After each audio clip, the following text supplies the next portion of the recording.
It is my great pleasure to welcome you all on behalf of the Policy Research Institute of Market Economy to the National Debt Conference. My name is Saeed Ali Hassan. I'm the head of marketing and communications at Prime Institute, and I will be moderating the first session of this conference.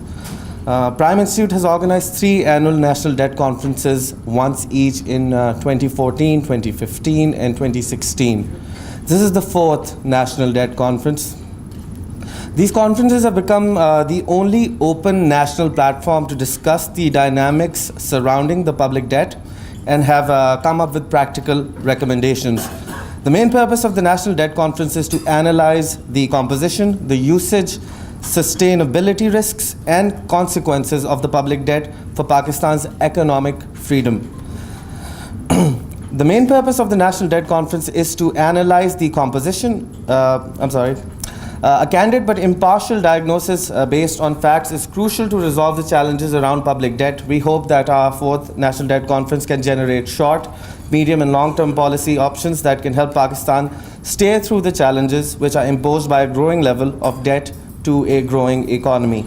In addition to a discussion on public debt management, we have expanded the scope of this year's event to include the related fiscal areas of government spending and resource allocation under the NFC, the National Finance Commission, which will be discussed in the second session. This event would not be possible without the generous support of the Friedrich Naumann Foundation and the National Endowment for Democracy. I also thank our speakers for the first session. Some of them are still making their way, and I will make detailed introductions shortly. Today, to formally welcome you to this ceremony, we are indeed blessed to have Dr. Almuth Bisold, the country director of the Friedrich Naumann Foundation. Dr. Bisold is an Arabist, an Islamic scholar. She holds a PhD degree and has studied at the Leipzig University, studying Arabic, political sciences, and comparative religion. Dr. Almuth, would you please take the podium?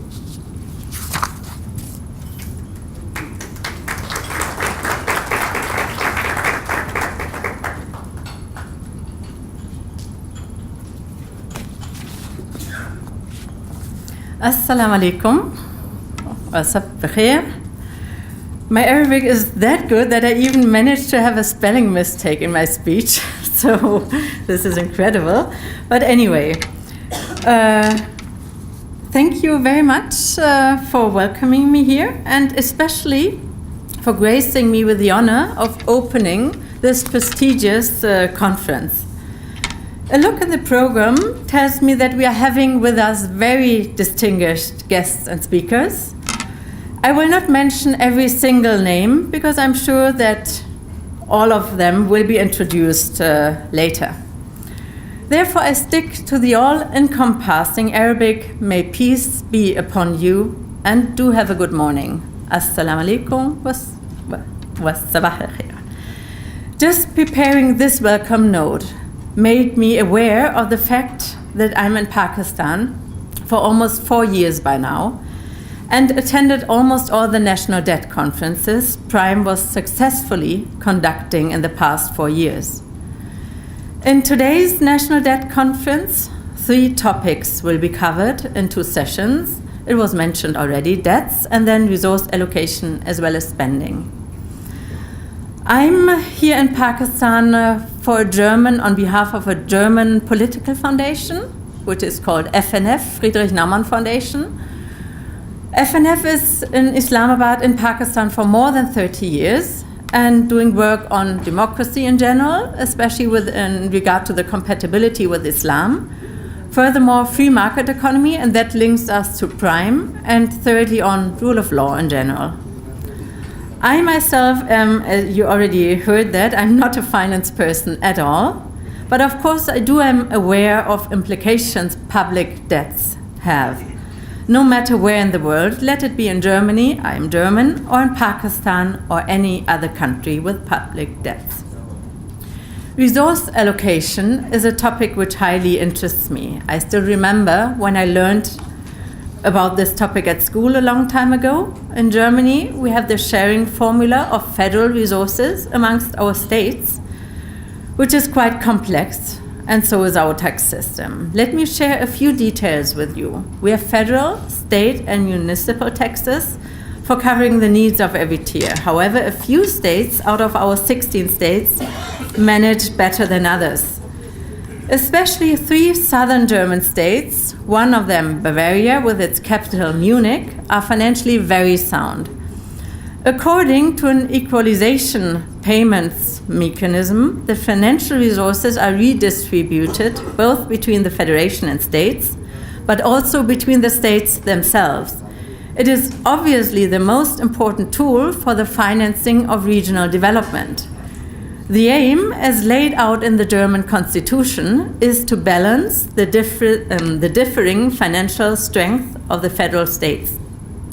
In this way, all states are in the position to be able to comply with the responsibilities assigned to them by the Constitution. This system ensures that taxpayers are not overburdened, and it maintains at the same time the consistency in the standard of living across Germany. Before the Federal Republic of Germany was formed, especially from 1919 to 1945, the states were financially dependent on the federal government. After World War II, in the consultations of the Parliamentary Council over the future constitution of Germany in 1948-49, such financial dependency was to be avoided. Both federation and states should have equal rights and be financially independent of one another. A revenue sharing mechanism was introduced in 1955, 7 years after the founding of Germany. The system of revenue sharing and the equalization payments are no doubt rather complex, as mentioned earlier already. But without a functioning system here, the imbalance will grow, and the longer we wait, the worse it gets, no matter where we are. The system in Germany is far from being perfect, and legal action by 2 rich states, which is Bavaria and Baden-Württemberg, they say that the system is unfair and obstructs performance of those states which are doing well, and they're right. It is planned that until 2020, the current system shall be abolished and replaced by new regulations.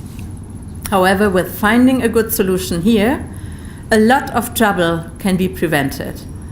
I'm very curious to learn more today about all the challenges prevailing here in Pakistan, and I'm very much convinced that these challenges can be overcome and in case this is desired. I wish the best to this conference, and thank you very much. Bahut shukriya.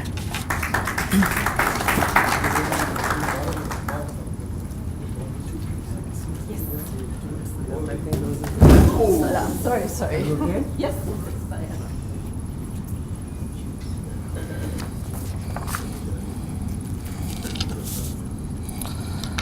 Thank you, Dr. Almond. If you may, allow me. Now we have today some of the greatest contemporary minds in policy here to provide us with their analysis of Pakistan's public debt. It is my great pleasure to introduce to you our panel. We have Dr. Ishrat Hussain. So would you please take a seat at the panel? I will make detailed introductions shortly before the speeches.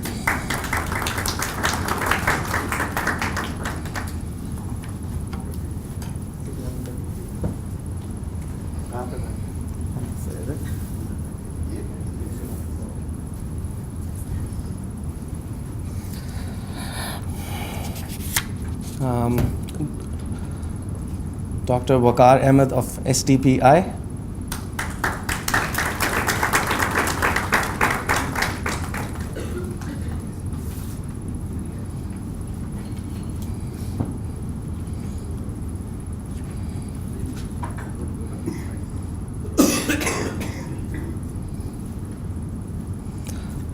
Dr. Vikar Masood, former Federal Finance Secretary, Government of Pakistan. Say this, sir.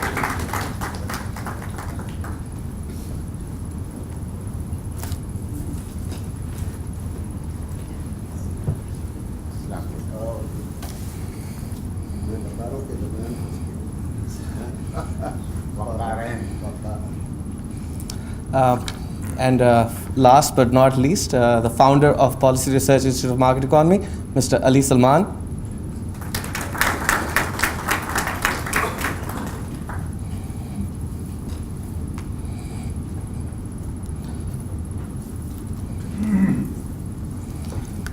It is indeed our pleasure to have you all here. Thank you very much, especially under the difficult circumstances, for coming to this event and joining us in this discussion. We believe we hold this discussion annually, and we believe that it is an important step in the development of policy regarding the public debt and especially government spending. Now, first of all, we have our keynote speaker, Dr. Ishrat Hussain. Dr. Ishrat Hussain is a professor emeritus at IBA, the Institute of Business Administration, and chairman, Center for Excellence in Islamic Finance, or the CEIF. He has served as dean and director of the Institute of Business Administration, Karachi, between 2008 and 2016. He served as the chairman, National Commission for Government Reforms, from 2006 to 2008. He was appointed the governor of Pakistan Central Bank, the State Bank of Pakistan, in December 1999. In recognition of his meritorious services, he was conferred the prestigious award of Hilal-e-Imtiaz by the President of Pakistan in 2003. The Banker magazine of London declared him as the Central Bank Governor of the Year for Asia in 2005. He received the Asian Banker Lifetime Achievement Award in 2006. The President of Pakistan conferred upon him the highest civilian award of Nishan-e-Imtiaz in 2016 for his outstanding public service. Dr. Ishrat, would you please take the podium?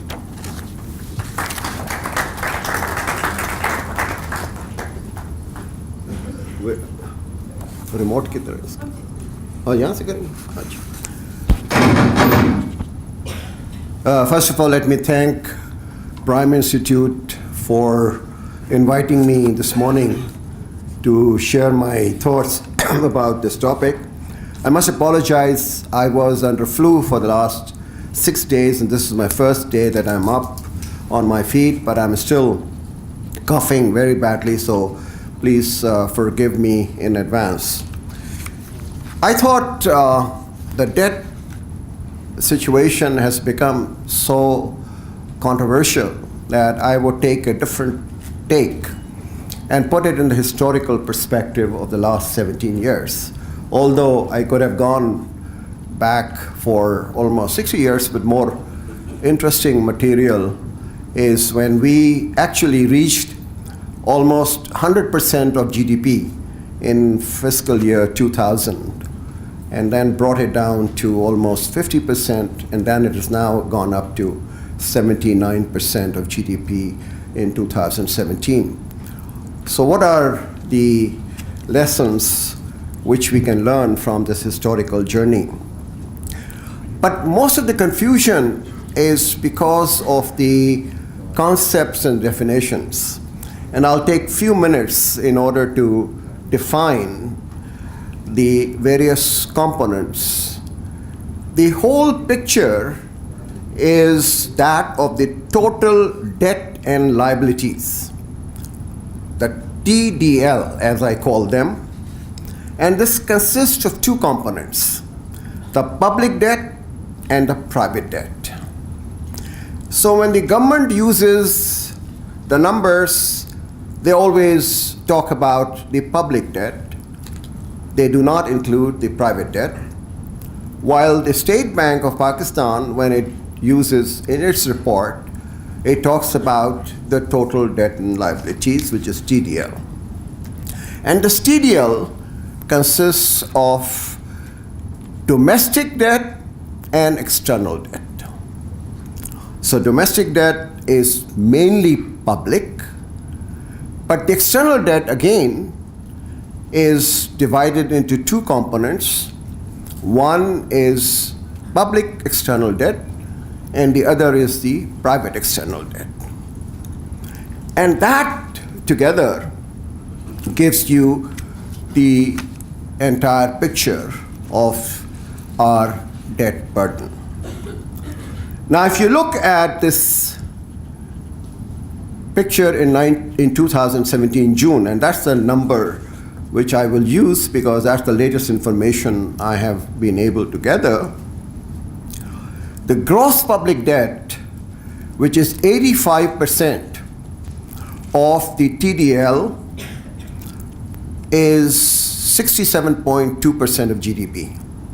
That is what the government of Pakistan will have to pay directly out of its budgetary resources and those of the guaranteed by the government for the public enterprises. So it's direct public debt as well as the publicly guaranteed debt. So that's 67.2% of GDP.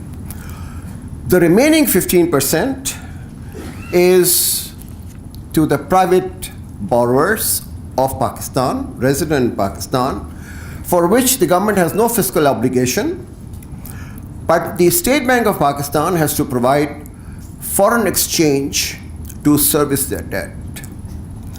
Within the gross public debt, the government's share is predominant, which is 92%, while the 8% is owned by public enterprises but guaranteed by the government. Borrowing from IMF is also included in the gross public debt, although it's a liability of the SPP and it is not part of the fiscal accounts.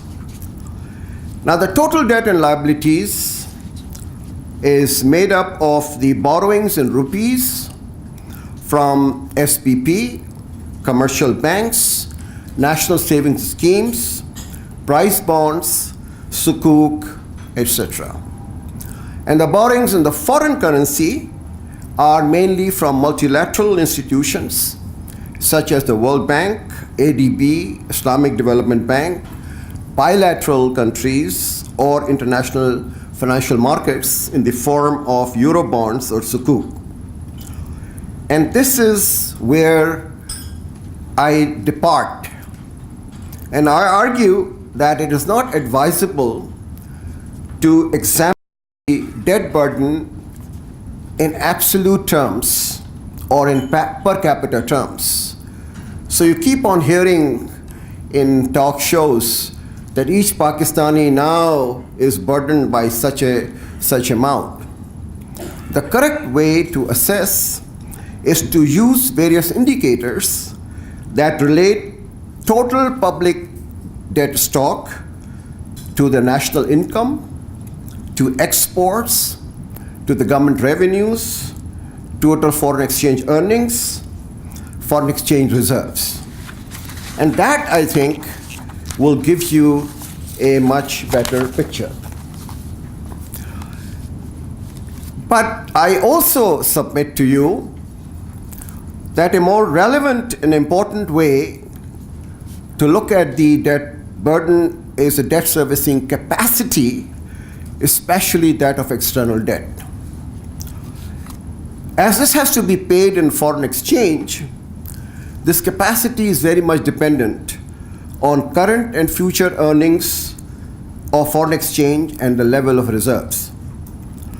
This requires careful examination of the tenor of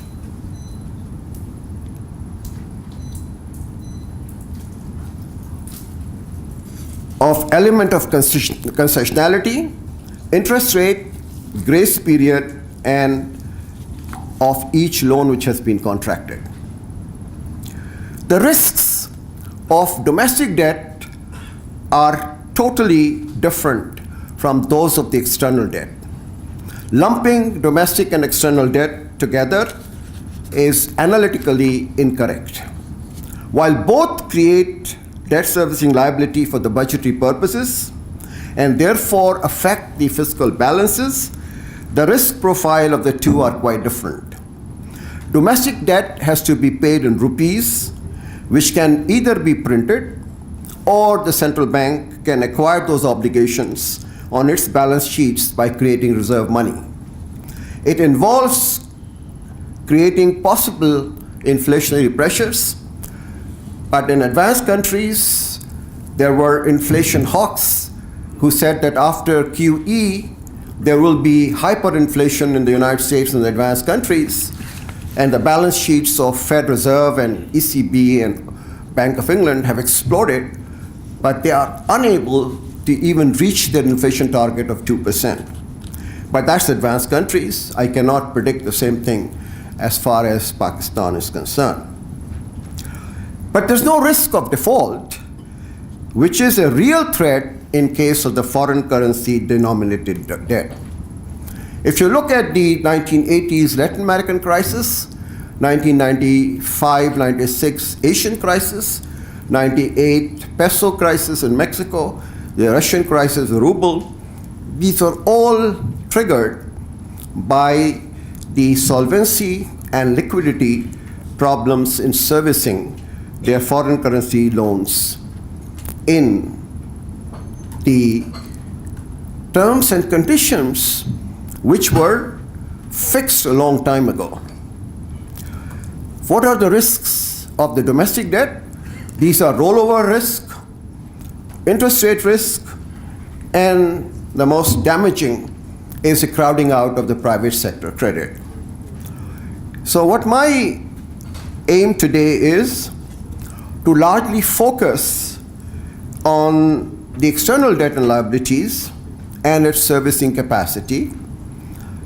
And I will start with what are the early warning signs or indicators that show the buildup of vulnerabilities. The first is the composition of the external debt. That is the breakup between medium and long term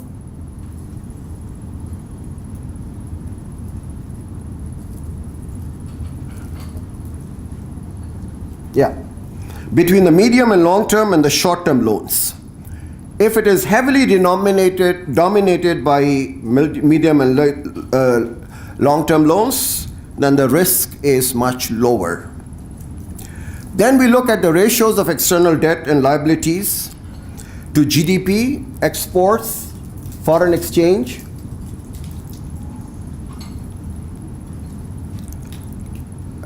and official reserves.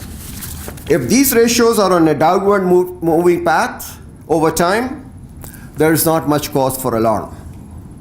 Then we look at the element of concessionality in the stock of the external debt and liabilities. What is the average interest rate? What is the average years to maturity? What is the proportion of fixed rate loans? The higher is the element of concessionality, then the stronger is a safety valve.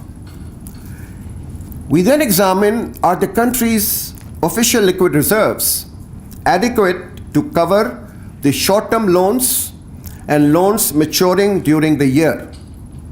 What is the import coverage ratio? Will the demand from both these components create undue pressure on the reserves? And finally, is the real rate of interest on loans lower or higher than the real rate of growth of the national income? That's the equation of the debt sustainability. If your economy is growing in real terms higher than the rate of borrowing in real terms, then you do not have a debt sustainability problem. That's a framework which is used by Moody's, by S&P, by all lenders, as well as the IMF. Now, I have presented this data in tables 1 to 10, which is available here. And I want to discern and share with you what are the broad patterns, indicators, and trends with a special attention to public debt. And I draw the following conclusions. External debt situation was out of control in 2000, when the debt servicing payments due were as high as 290% of the official reserves which are available. Between 2008 and 2000 and 2008, The debt reprofiling by Paris Club, accumulation of foreign reserves led to easing of the burden, and by 2008, the debt servicing payments amounted to only 25%.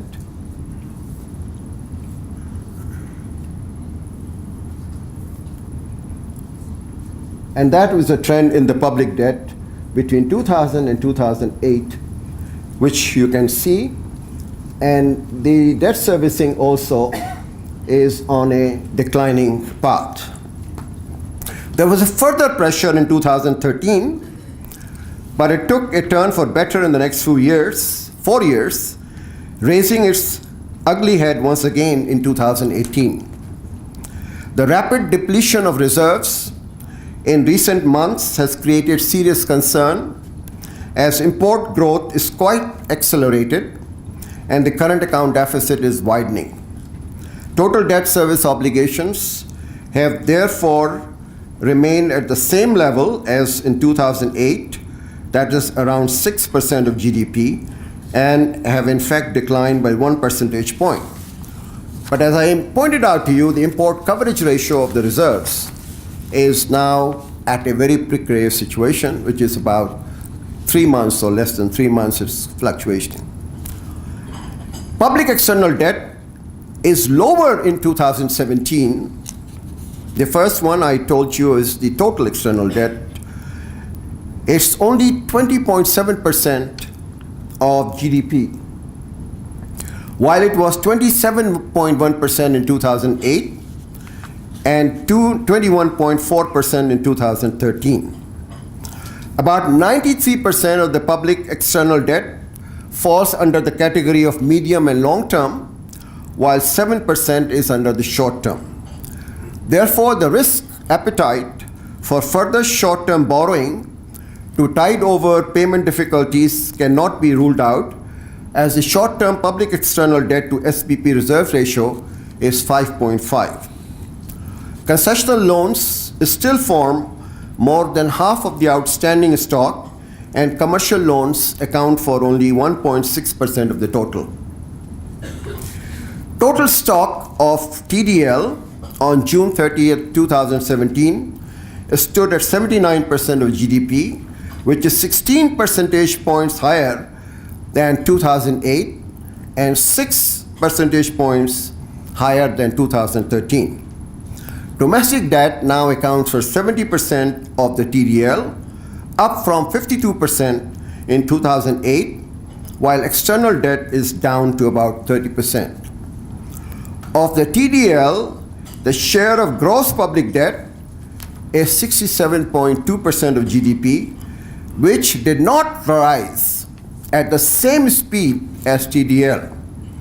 It rose 6.8 percentage points higher than 2008 and only 3.4 percentage points higher than 2013.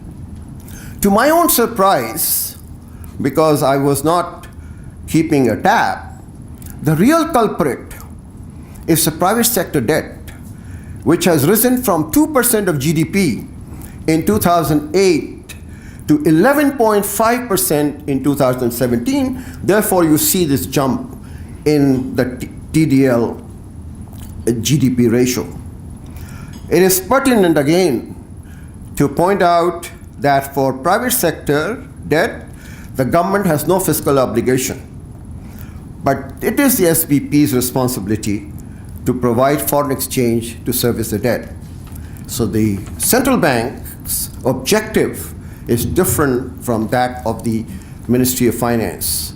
So I think we should try to understand that every institution has a different objective function, and they try to relate everything according to their objective function. And both can be right if we discriminate between the respective responsibilities.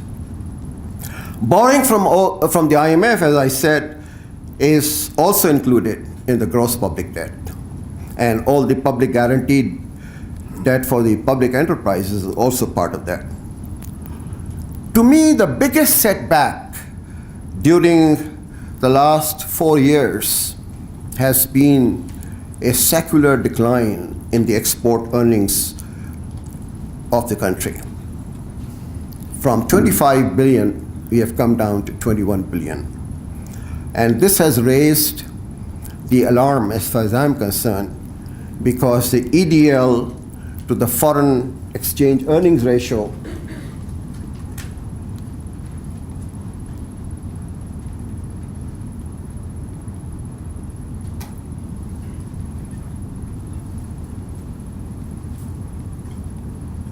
what happened to that graph?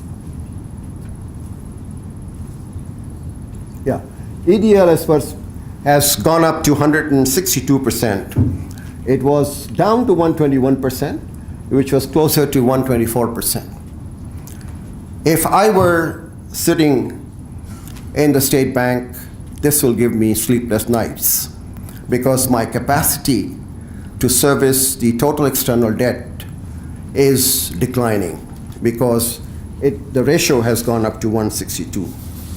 And this is mainly because of the decline in the foreign exchange earnings. It has been stagnating.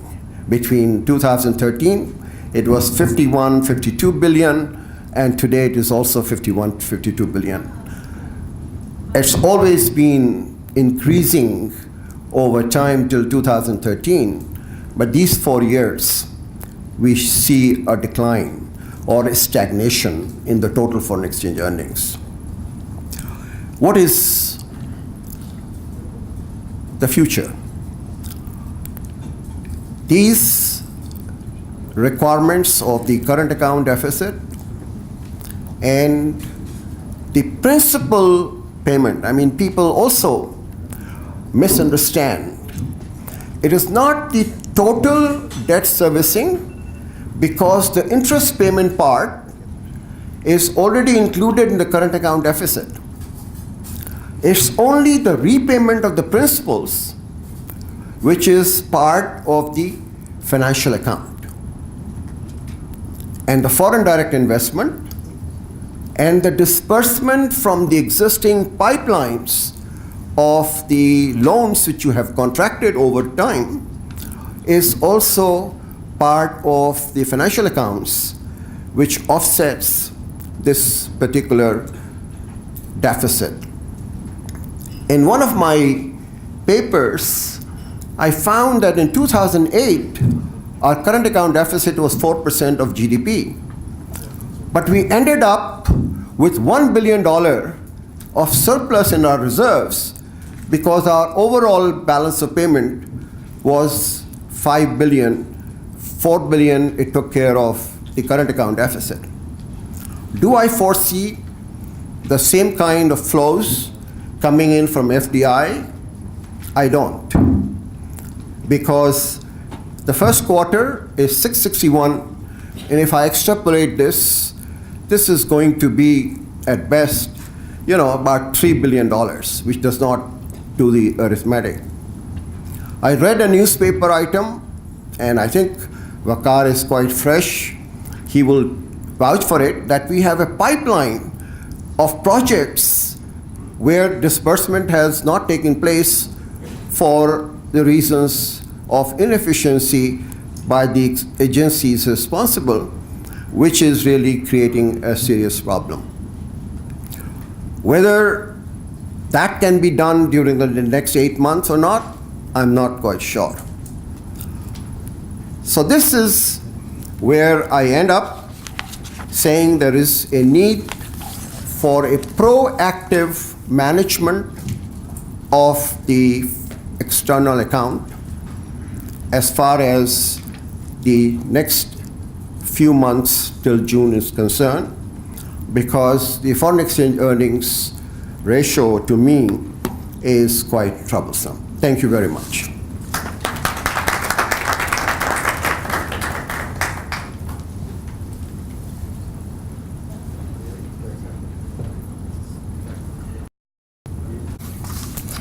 Thank you, Dr. Ishrat, for that in-depth analysis.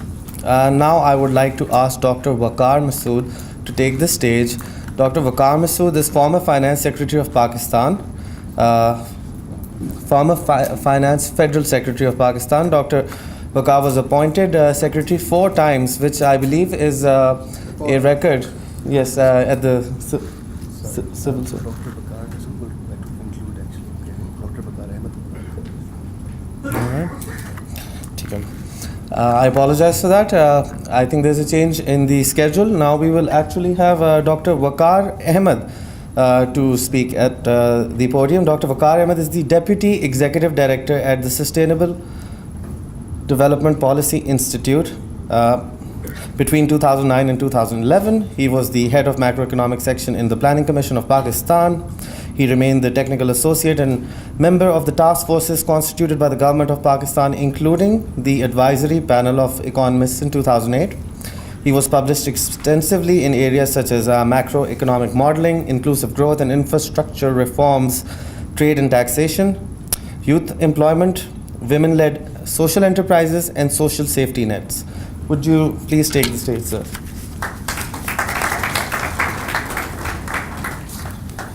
Thank you very much. I must apologize, Dr. Waqar Masood Khan Saab, for the sameness of the name, sir. Let me start by thanking the Prime Institute, Dr. Manzoor Saab, Ali Salman Saab, Aisha and their teams, of course, and of course FNF as well. It is, of course, good to be amongst friends.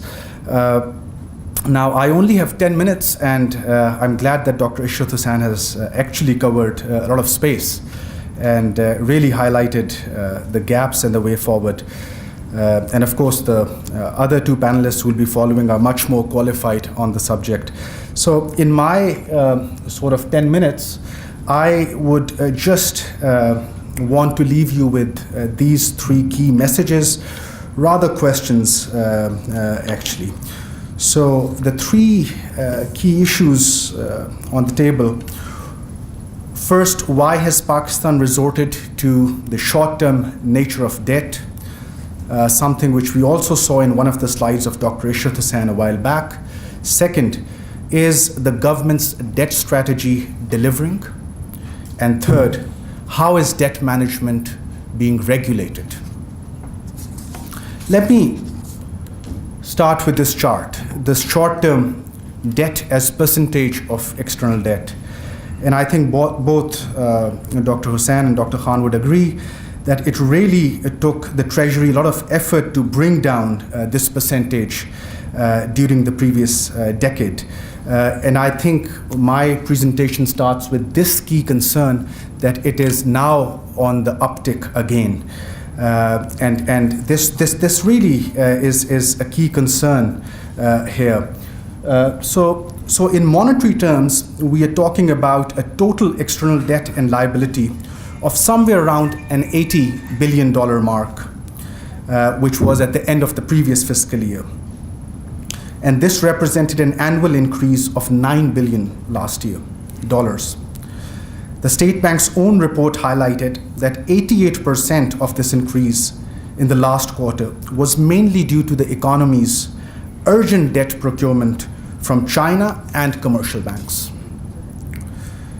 It may also be noted that during the same fiscal year, which was 2017, most of the external borrowing was procured on floating interest rates. Intuitively, any rise in the proportion of floating debt implies greater vulnerability with respect to movements in global interest rates, with forex reserves not growing at a rate envisaged in the macroeconomic framework cited in the debt strategy of 2015. Another concern, therefore, is the short-term nature of this debt. A significant portion of these loans will mature within a period of 3 years from now, and with non-debt external inflows not increasing, this could bring further bad news for the deteriorating balance of payments. We also know from recent data that all solvency indicators of external debt and sustainability have worsened in 2017, and that's all solvency indicators. The second question, is the debt strategy delivering? The main objective of this strategy, if you download this, It includes A, covering government's financing needs and payment obligations, B, minimizing risks of government public debt portfolio, and C, facilitating the development of domestic debt market. Against these objectives, let us now turn to the outcomes of the recent economic performance. Our inability to manage the growing fiscal deficit is resulting in fast-growing share of short-term debt, which now, of course, stands at 31% of the total public debt. Lenders are not much interested to lock themselves into longer-term offerings, primarily due to unattractive interest rate, expected inflation, rising current account deficit, and uncertainty facing the future of economic policy in an election year. While the federal government likes to separately exhibit the debt of public sector enterprise, however, this is indeed backed by a government guarantee, which on several occasions has led to a loss to our exchequer. Contrary to the objectives of debt management strategy, the debt market still has a very low participation rate of new players. For example, 90% of the T-bills, the debt instrument issued by the government through SPP, is held by commercial banks. The non-bank institutions still remain reluctant to trade in long-term debt instruments on a larger scale. More recently, the interest of our corporate investors and mutual fund managers to participate in longer-term domestic debt instruments has also declined. In fact, last year, both were net retirees of debt. While the insurance sector did see a promising growth during the last year, however, even its investment in long-term debt instruments has not increased. The debt management system in place at the relevant ministry, of course, also needs to be strengthened. We now understand that the inability to appropriately forecast deficit financing needs resulted in the federal government borrowing more than it actually required in the fiscal year 2016. This borrowed sum was then kept in various commercial banks at the prevalent interest rate, which was much lower than the cost of borrowing. So who exactly is responsible for incurring this loss? Now, being a student of policy, of course, I'm certainly not here to blame entities or individuals. Therefore, I shall try finding the answer to this question in the law that regulates debt and underlying rules of business which support implementation of this law. May I also add that the debt management completely ignores the GFR, General Finance Rules of the Government of Pakistan, which allow the principal accounting officer the powers to manage the borrowed sum. And this is perhaps extremely important in view of the large sum of debt now being carried by our public sector enterprises.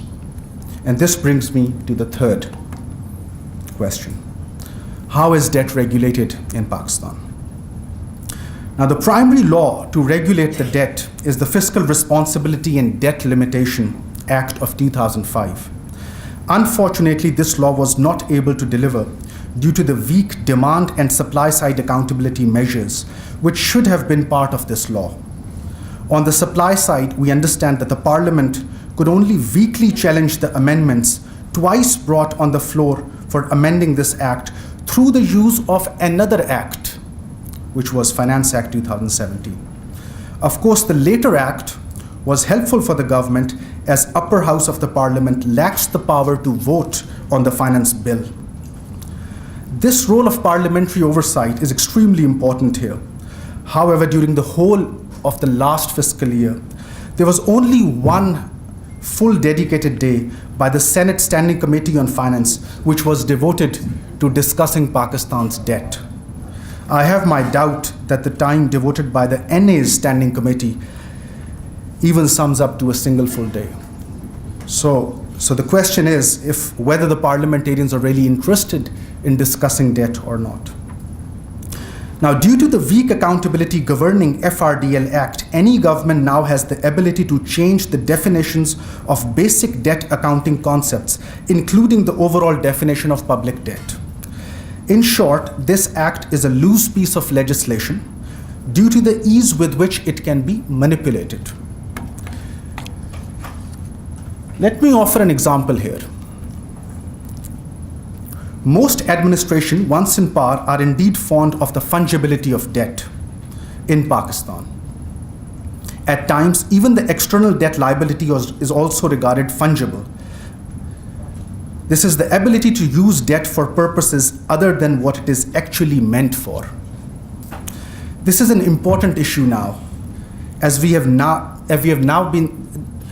seen and are also being blamed by the United States and other friends of Pakistan, or may I say former friends of Pakistan, telling us that US assistance to Pakistan, whether military or non-military, and including debt, was transformed into fungible assets with very little impact on public welfare spending. The poor allocation of previously procured debt has also weakened the confidence of other potential lenders. The low non-China commitments in our short-term debt portfolio in fact endorse this view. Such practices, coupled with uncertain political environment, weakened Pakistan's position in international debt market. Resultantly, we ended up with poorly negotiated debt arrangements, which have bitten us harder under a weak balance of payment position, in turn also affecting the future credit worthiness of our economy. A key reason for fungibility was also the ambition to pursue politically motivated public consumption programs. In my recent interaction with a key donor country representative, I was asked, why is there no legal or regulatory mechanism to stop the government from not pursuing public programs that don't deliver and in the end balloon the fiscal deficit? Currently, and Dr. Ishrat rightly said, according to the Public Accounts Committee's latest report, there are over 1,000 public investment projects which are running cost and time overrun and certainly augment the deficit. The final section that I have, which is the way forward. In one of my recent books, I offer a three-pronged solution. First, we need to strengthen the political discourse on debt. The above-mentioned situation analysis is not specific to the current government. Most governments in the past have shown weak resolve to streamline debt management in Pakistan. One could look at the economic chapters of manifestos of any mainstream political party. It just seems that the subject was too technical for the economic thinkers within these political parties, due to which in overall envisioned macroeconomic management, a scarce space was given to the remedial measures of debt dilemma. So in support with, of course, Saib and Mr. Hamad Siddiqui is here as well, we are working hard that before the next election comes up, this should be one of the key goals in our manifestos of political parties, that they should have a shared consensus on how they want to deal with debt. And we also know that most administrations, once in power, really appreciate the allowance which fungibility of debt provides them. Second, going back to the basics. My second proposal is to revisit the comprehensive exercise which was done by Debt Reduction and Management Committee in 2001. The report called for going back to the basics, and the overarching message was not to make debt a pillar of public finance, rather reduce the rate of future borrowing, reduce larger losses of state-owned enterprises. The committee had also provided specific suggestions on improving effectiveness of government expenditures, especially the use of borrowed resources. Also, the committee had called for monitoring systems to effectively review and monitor progress on debt, including on contingency management in context of a rolling medium-term macroeconomic framework. Unfortunately, we today work with 3 different macroeconomic frameworks, and I invite you to look at the macroeconomic framework prepared by Ministry of Finance, Planning Commission, and State Bank of Pakistan, all 3 at a variance.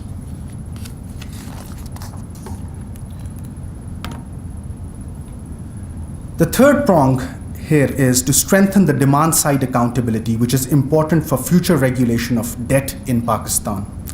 The Open Government Partnership, or OGP as we call it, is a multilateral initiative to promote transparency and bring government and citizens on the same page. Pakistan has twice missed the deadline to submit its commitments under OGP. The current government can demonstrate a bold stance by committing to form a steering committee having participation of government and independent experts to oversee Pakistan's debt portfolio. My final word. So when we talk with friends in the government, and of course for a very long time I was part of the government, how has the thinking on debt development interface changed? And I often sort of question myself and of course ask them for advice. Is debt really the best way to finance development? And I'm by development I really mean infrastructure here, because that's what we are told, that debt will be essential going forward if you want infrastructure. Now here's the second publication which I invite you to have. In 2016, using a CGE model, we in fact showed that financing infrastructure in Pakistan through foreign debt versus local taxes, and how does that impact the macroeconomic framework. In the longer run, both may have the same macroeconomic impact. However, in the shorter term, financing from international borrowing had a Dutch disease effect, as we call it, which led to the decline in long-term exports. And we also call for continuous improvement in own revenue generation capacity, precisely due to the same reason. Let me thank you, and I'm really grateful to Prime Institute for allowing me the opportunity to present these thoughts. Thank you.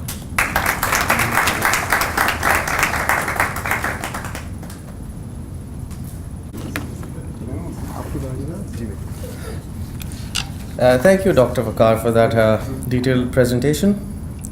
Now I would like to ask Ali Salman to take the stage. Ali Salman is currently based out of Kuala Lumpur, where he is the CEO of the Istanbul Network and the Director of Research at Ideas, a leading Malaysian think tank. An economist and public policy expert, he is the author of more than 30 independent studies, reports, and monographs on a wide range of topics, including regional trade, public finance, competition policy, innovation, and youth policy. He founded the Policy Research Institute of Market Economy in 2013 and remained the executive director of Prime until last year. He is currently the managing director of the Board of Trustees at Prime. Sir, please.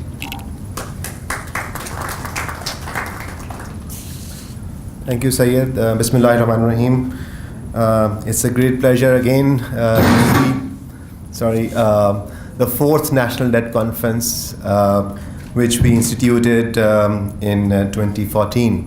And happy to see the tradition of discourse has evolved over 4 years tremendously with the help of leading academics and economists, and of course with the help of our support organizations and partner organizations as well. We have made conscious efforts in the past to engage both with the government and with the parliamentarians, with mixed success, I must admit. Sometimes we were successful, sometimes we were not, but we do believe that the message which the past debt conferences have generated have been spread out, and in fact, if I recall correctly, last year, the third National Debt Conference, the headline which came after the third debt conference was that the external debt and liabilities may touch $90 billion figure. Journalists are sitting here who reported Dr. Hafiz Pasha saying that. And at that point in time,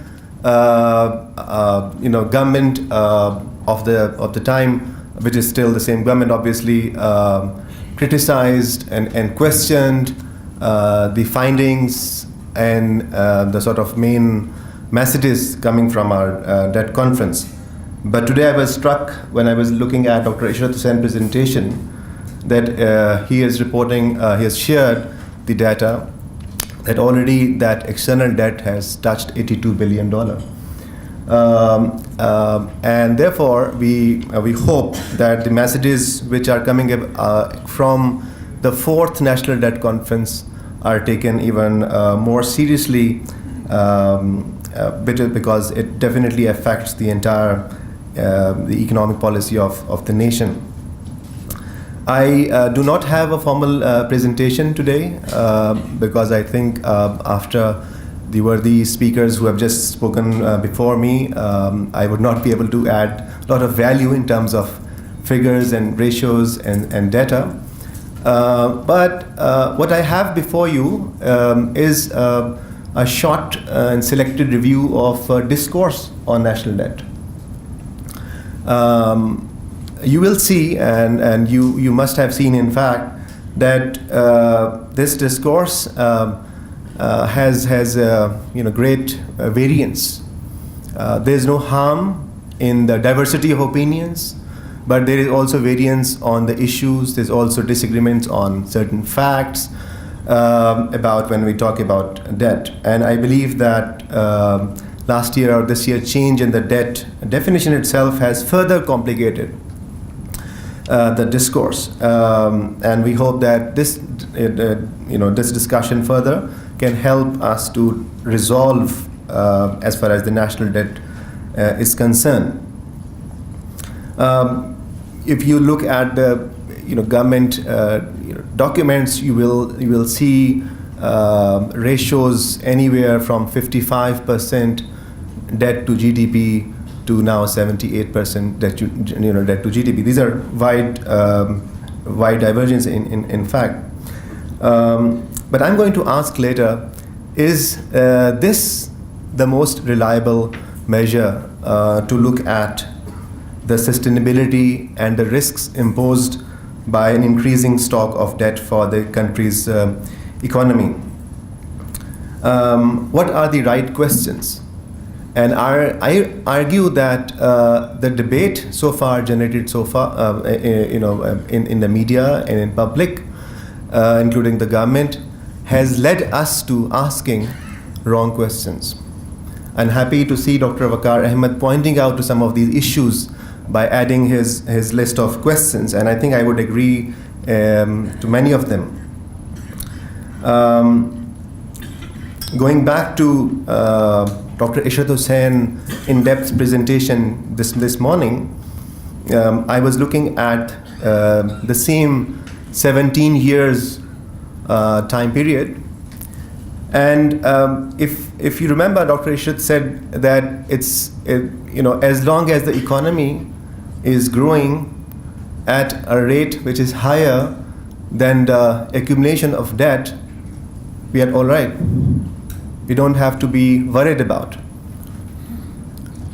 In last 17 years, roughly speaking, these are ballpark numbers, economy of Pakistan, the public debt has grown by 8 times.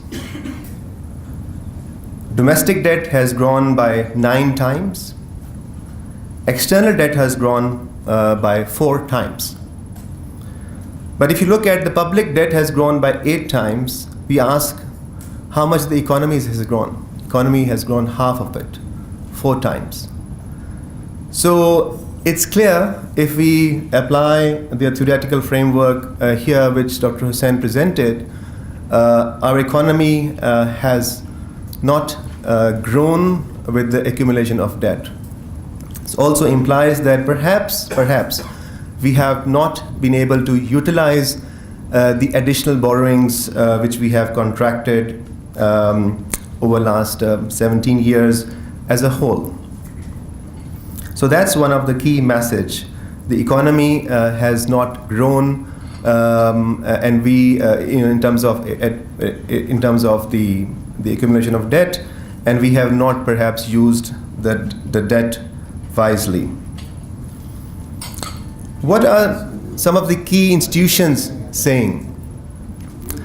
If you look at the IMF, for instance, in its latest policy statement, IMF looked quite comfortable by predicting that public and publicly guaranteed debt is projected to decline to 61% of GDP by 2022. IMF has also appreciated that the debt ratio is expected to decline in the medium term. saying that fiscal consolidation has taken place. And assuming that we continue to grow, we will grow by about 6% in next few years, and CPEC projects will come to bear fruits.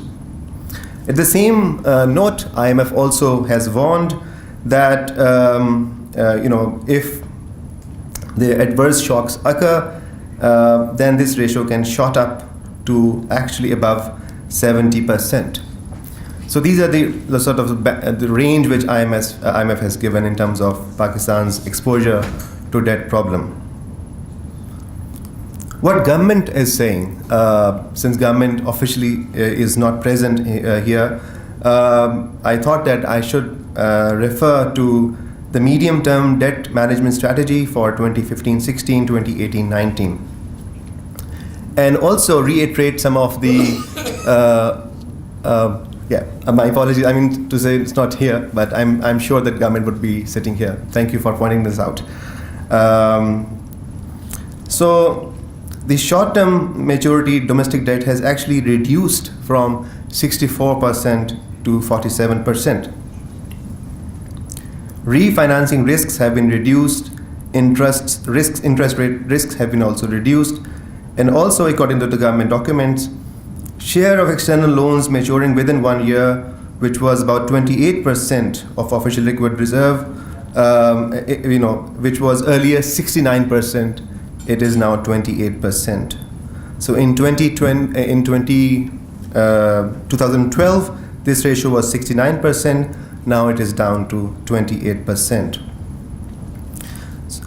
So I think these are not bad news if you look at the government own which is the Finance Ministry's document on debt management strategy. But what our leading economists are saying, we just heard Dr. Ishrat Hussain, so I'm not going to repeat, of course.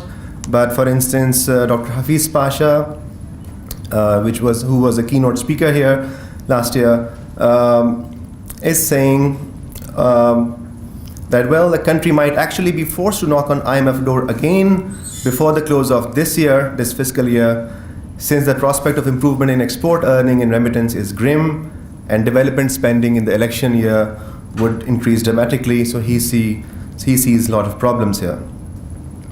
Dr. Ashfaq Hassan Khan, who was also a keynote speaker in the second National Debt Conference, he is saying that Pakistan is rapidly heading towards serious debt trap. And again, something highlighted by Dr. Ishrat Hussain here, he is also pointing out to the external debt to export ratio, and he's projecting at 441% by 2019, which is, of course, unsustainable. Go back to IMF. Another experienced economist, Saqib Shirani, who also spoke in one of our conferences, he has said that the government has combined two damaging elements in the policy framework: an over-reliance on borrowing and an overvalued exchange rate. According to Shirani's calculations, the government has contracted, not necessarily disbursed, new foreign loans of nearly $40 billion in 4 years, and they're making public external borrowing in net terms after repayments from 51 to 62 billion. So these are different numbers, but I think the key message here that our economists who are operating outside the government are not happy with the situation where the debt, where the country is going. I would submit very humbly, of course, that some of the discussions, as I said earlier, might be misleading. The key question here is not necessarily the ratios itself, but how are we using or have used the borrowed money. In his presentation, Dr. Kaisar Bengali, he is sitting here for the next session in our second National Debt Conference, if I'm not wrong, made an excellent presentation in which he showed the difference between the project borrowing and the program borrowing. And he made this argument that as long as we are borrowing for the projects, which have at least 1% rate of return on the investment, we are okay. It's fine to borrow for development, but not necessarily sustainable if we borrow too much for programs. I was looking into recent numbers, Government of Pakistan budgetary documents. Happy to see that some of those messages were translated, were listened, and project-based allocation or the use of the loan for projects is almost 3 times more than the program spending. This is also, I think, a good sign. When you talk about signs and indicators, for me, the most important indicator of sustainability of debt, because people are saying, do we have to go back to IMF or can we sustain this level of debt, is actually not the stock, but also the level of debt servicing. How much money do we have to spend every year from our budgetary resources to repay? Because this really, that really is what matters, especially, I guess, in economies like Pakistan, when we are never sure with the informal economy is a huge part, how much is the formal and informal sector. And if you look at the the current budget, actually I see an improvement. In our first, second, and third national debt conferences, we highlighted that the debt servicing ratio has shot up to 45%. So out of the budgetary resources, we were spending up to 45% in debt repayment. Latest budget shows that we will spend about 29% this year, hopefully, if the budget is not revised dramatically. Out of a total expenditure of 4.7 trillion rupees, we will spend about 1.3 trillion rupees in debt servicing, which is, again, remember, 29%, which is considerably less than 45%, which was the time when the government took over. And according to some economists, as long as this ratio is 30%, the economy should be considered sustainable. And this is a good sign, in at least in terms of debt servicing, that we have come under that 30%. I think this is happening after many years. At the same time, there is also a risk of revision of budgets, which do happen. So we can't really say for certain right now what will happen in July 2018, but at least the provisioning, the allocation looks encouraging. So what are the right questions then? Number one, how do we use the borrowed money? Number two is that actually the bottom line is that we are not discussing here debt for the sake of debt. We are discussing debt here to signify the size of the government and the role of the government in the economy. So we take the debt discussion, and we take the debt discussion not just from a macroeconomic and fiscal framework. We take that discussion next level, hopefully, and discuss, do we want a federal government to actually contract for services and for products in which there are substitute channels of investment available? If there are private, especially private sector is willing to take part in some of their investment. Dr. Vikar mentioned about the difference between external loan and domestic resource mobilization. I think that was an important point. What is the role of the government and what is the size of the government? A higher dependence on borrowing obviously means that we are pledging our future in the hand of the government and not in the hand of the private sector. So that's also problematic. I would like to conclude here by saying that certainly increasing level of debt servicing poses a known risk and a certain crisis which government seems to have overcome. However, in terms of the external debt, the crisis is quite imminent. But then crises are also good news. Crises are blessings for serious economic reforms. Let's hope that discussion lead to a further debate on economic reforms itself. Thank you so much.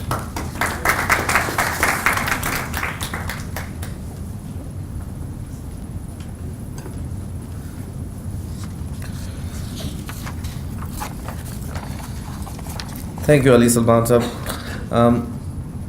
Now again, to conclude, I would like to invite Dr. Dr. Vikar Masood to take the stage. He is the former Finance Secretary of Pakistan. As we mentioned before, he has been appointed the Finance Secretary 4 times, which is a world record, is a Pakistan Civil Service record, and possibly a world record. And so Dr. Vikar he's most well known, I suppose, for being one of the faces in the negotiations, the most important negotiations with the multilateral agencies. He has been involved in multiple negotiations with the IMF, with the World Bank, and the ADB. He's widely published, and now, since his retirement, he writes in mainstream newspapers as well, and is widely cited. Dr. Vikar, please take the stage. You will be speaking. Continue.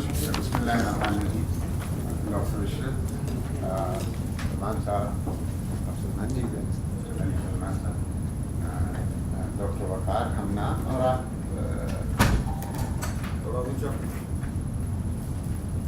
there is no need to be apologetic about being Vikar. I mean, Vikar give the name to everybody over here. So, and Madam, to you also, and very inspiring remarks that you made in the beginning. There's so much that has been stated on this subject, and Dr. Ishrat had a fairly extensive overview of the history. And I mean, I've been part of that history with him, and I feel proud of that association. We had inherited back then a really difficult economy, and Dr. Saab played a really key role in stabilizing and then making things look good and economy grow. But you know, we are locked in a cycle. This is a country somehow, since 1988, one characteristic of this economy, which in some ways a very strong economy.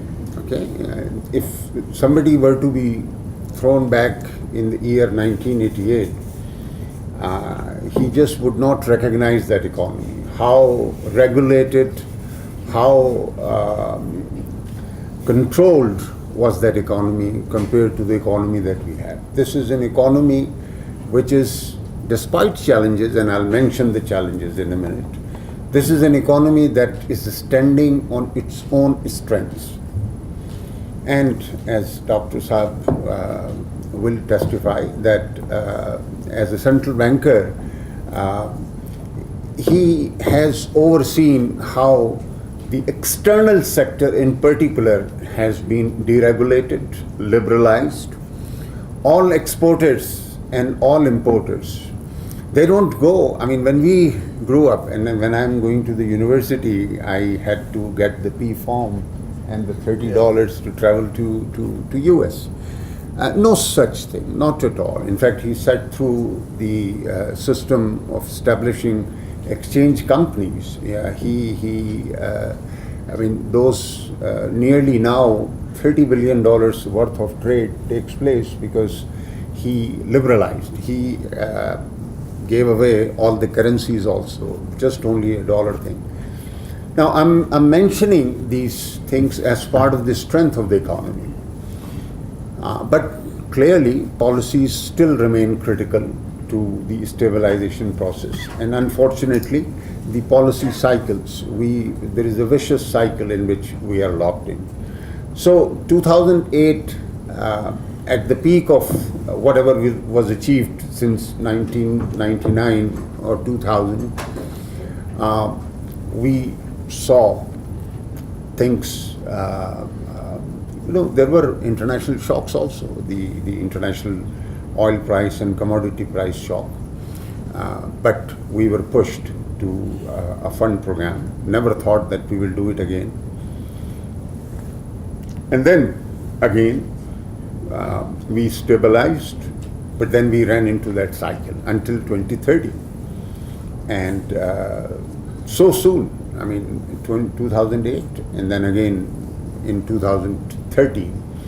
So we ran to the fund. And it seems that the storm is gathering and many predictions are coming. And initial conditions to move in that direction are emerging. So it seems that this perhaps may be the fate.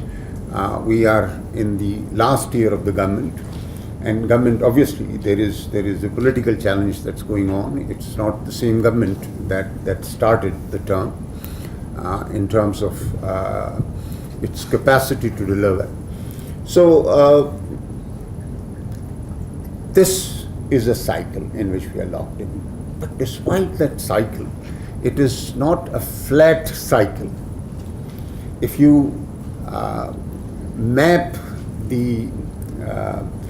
each circle, you would find that there is still a trend which is a growing trend. The economy which we dealt with initially was hardly about $120 billion. Now it is a $300 billion economy. And that we bounce back very quickly and we are ready to run again. So let us hope sometime some setup will come. Please don't mistake me, meaning that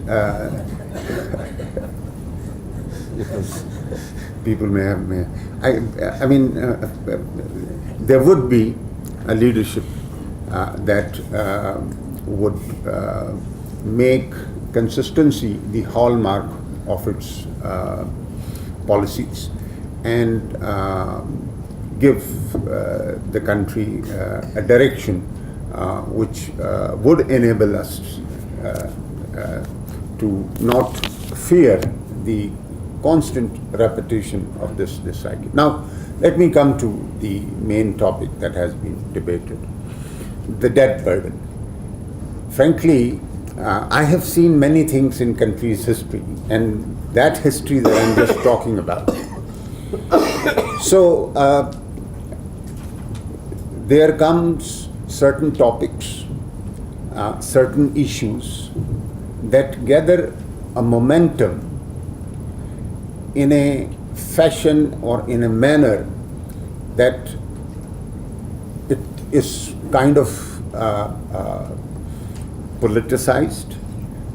It's kind of brought on the streets so that an ordinary person begins to participate. And if it gets to that level, then people are not concerned about facts. They are concerned about headlines. And that is one thing that in this government, it gathered a momentum in which I used to wonder, and I still wonder in many things that have been said today as well, that they are not based on facts. And the facts are something, I mean, if you begin to doubt the data, if you begin to claim that national accounts are fudged, if you claim that the state bank data is not the right data, then how would we settle these things? And in the process, this is what we are seeing. We saw consistently people saying that government is overstating the GDP growth rates. Come on. one should go and see the elaborate process and the system that has been developed over decades of compiling national accounts. The national accounts are based on international best practices. No one person is in charge to compile them. They come from hundreds of places that report their respective data, and they are combined, and the methodologies are approved by UN national account systems. In fact, World Bank, IMF, statistical databases or data experts, they also interact with us. So to begin to doubt, then frankly, I mean, we will be then left with nothing to compare with or to judge with. So my first submission is that there is no, I mean, I have worked, Dr. Ishrat has worked all his life for the government, and I state without even the slightest doubt that there is no misreporting. There could be occasional mistakes that you can make, but they are corrected before they, you know, the national accounts go through budget, revised, provisional, actual, then actual. So in 5 years, they are completed. So if there was a noise, if there was an error, all has been corrected. So coming back to the point I was making, that there is so much disinformation, there is so much discussion based not on facts, but on the public discourse, which somehow became Awami discourse, the discourse where ordinary person, somebody, well, look, so much debt, how are we going to pay it? We are going to default tomorrow. And this is not today, but I'm talking of even 3 years that have been there. Okay, I have a very, very clear declaration to make based on facts, and these facts are those published. And you know, there is such an, I mean, somebody reflected that this is a weak law, the debt limitation and fiscal responsibility law, which puts a bar on. Well, you know, the parliament will be trained, parliamentarians will be trained at some point to question government on these things. But there is so much good that has happened out of that law.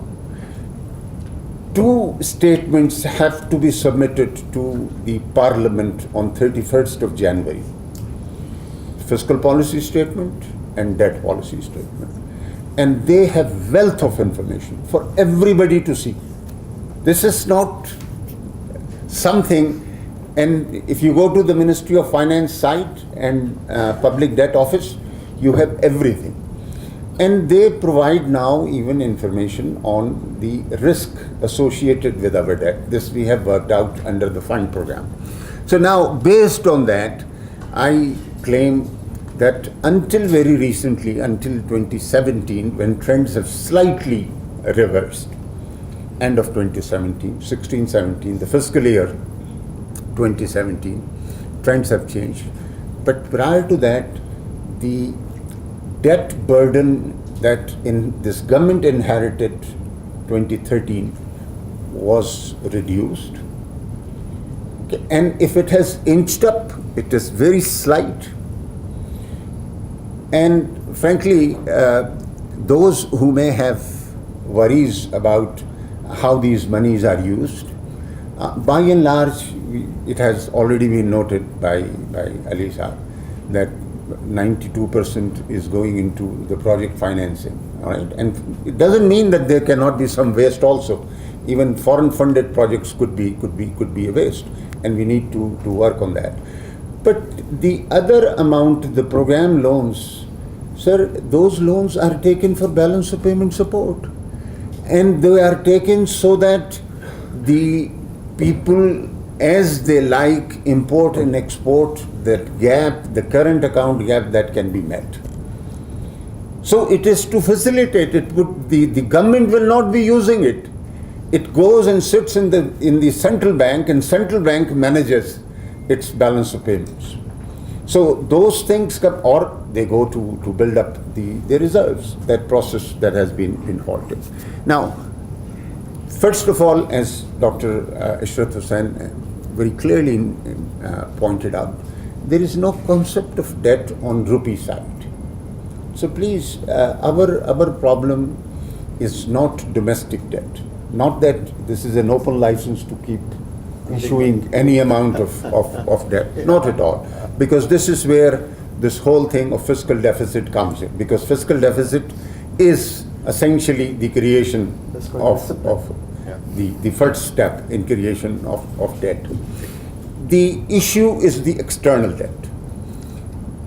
Now, external debt, Dr. Ishrat also pointed out, there were times in the 90s and in the beginning of the 2001, 2, 3 also, our external debt was higher than our domestic debt. In the total debt, the external debt was up to 50%. Today, the external debt, even with some, I will come back. What's wrong that has happened in recent months or in last fiscal year. Even after those difficulties, it is only 31%. And this amount of debt as a percentage of GDP is about 20%. We have had periods when it was 32% of GDP. So frankly, by international standards, Pakistan is not exposed to unusual external debt. Okay, so that I want to say these things at the very outset. And by saying so, again, I am not in any way undermining the challenges. I will come to what the challenges are. See, the challenges are that last year we reversed the gains that we made since 2013. Under the fund program, first time we did 3 straight years. Each quarter, we were successful in completing every review and getting the tranche released. There was one where 2 tranches had to be released because 2014, some issues over here in September. So we got 2 together in the December of 2014. So everything worked very well. But suddenly, it seems that things have reversed. That is the outcome that we have. The fiscal deficit that was targeted at 3.8% finally turned out for June 2017 at 5.8%. 5.8%.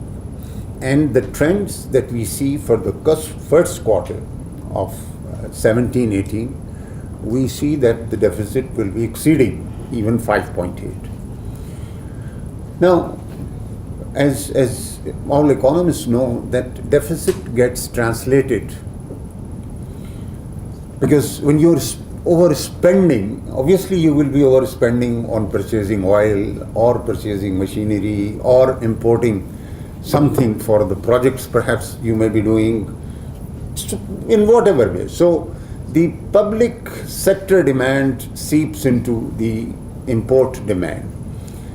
And this is what is happening, that there is a phenomenal growth. In fact, 3 power stations we are setting up out of cash foreign exchange reserve, purchasing machinery cash out of cash foreign exchange reserves. The LNG based projects that we have set up, 2 by federal government, 1 by Punjab government. Cash foreign exchange we have spent on that.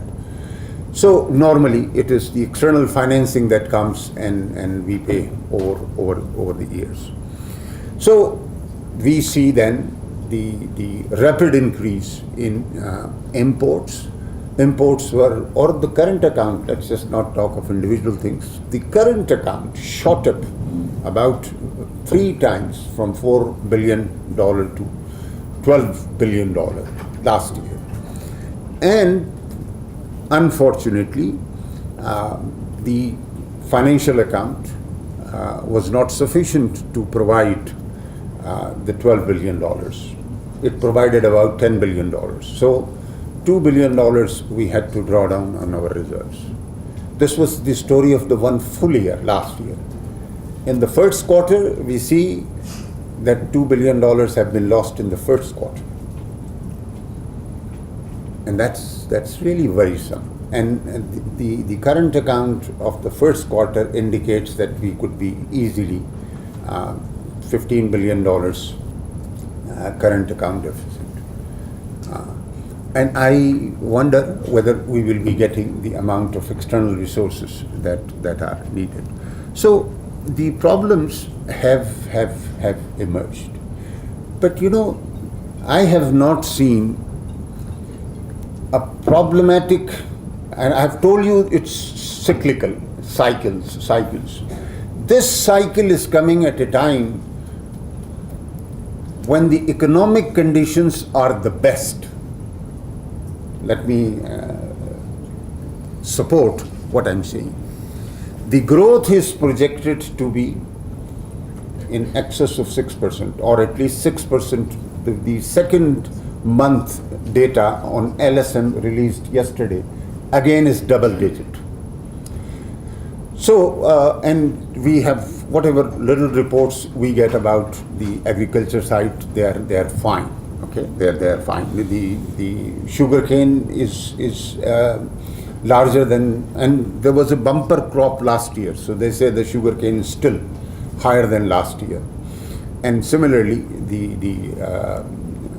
cotton will be whatever has been estimated, and other crops. So we have economic growth. We have inflation which has not been so low for almost now 2 years. And obviously thanks to international commodity prices, oil prices.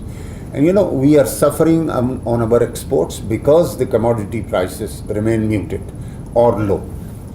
So, we are gaining immensely on lower import bill for our oil imports. If we are paying more or spending more, it's because more quantities are imported of petroleum products. So we are purchasing at a much lower cost.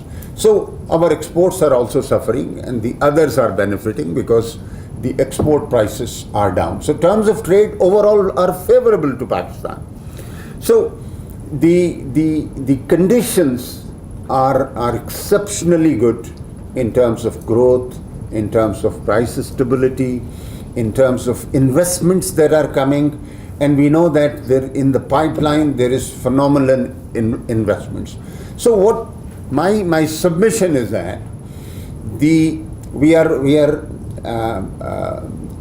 bringing wrong to the economy or doing wrong to the economy at a time when it is poised to take off, achieve very high rates of growth.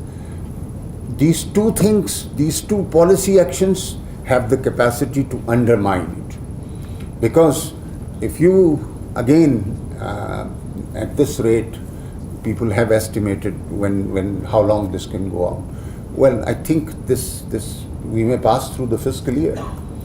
But then as we come closer and closer, people would be their confidence will begin to shake, and they will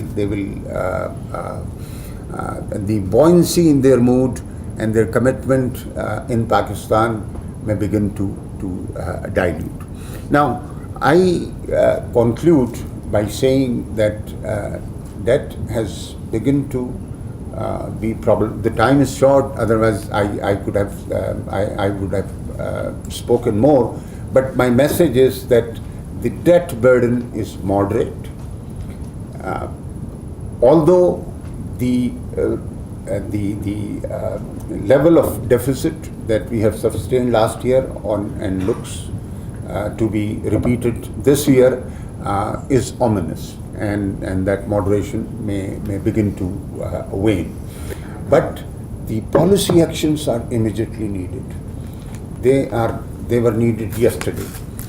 Pakistan's basic economic conditions are perhaps one of the finest in our recent history, in terms of investors' interest, in terms of growth potential, in terms of price stability. All these things are very, very good. And I thank you, Prime, and other organizers for giving me this opportunity.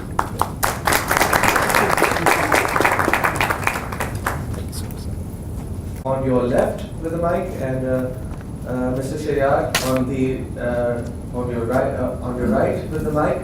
If you have a question, please raise your hand, and they will come to you with the mic. Shayad, could you please give the mic to Shabasa? Thank you. Dr. Shahbazana from the Express Tribune. I need a clarification from Dr. Shah. Sir, could you please explain how do you come to this figure of 162% external debt and liabilities to foreign exchange earnings figures? And secondly, what is the sustainable level of external debt to FEE? Because is this 162% dangerous?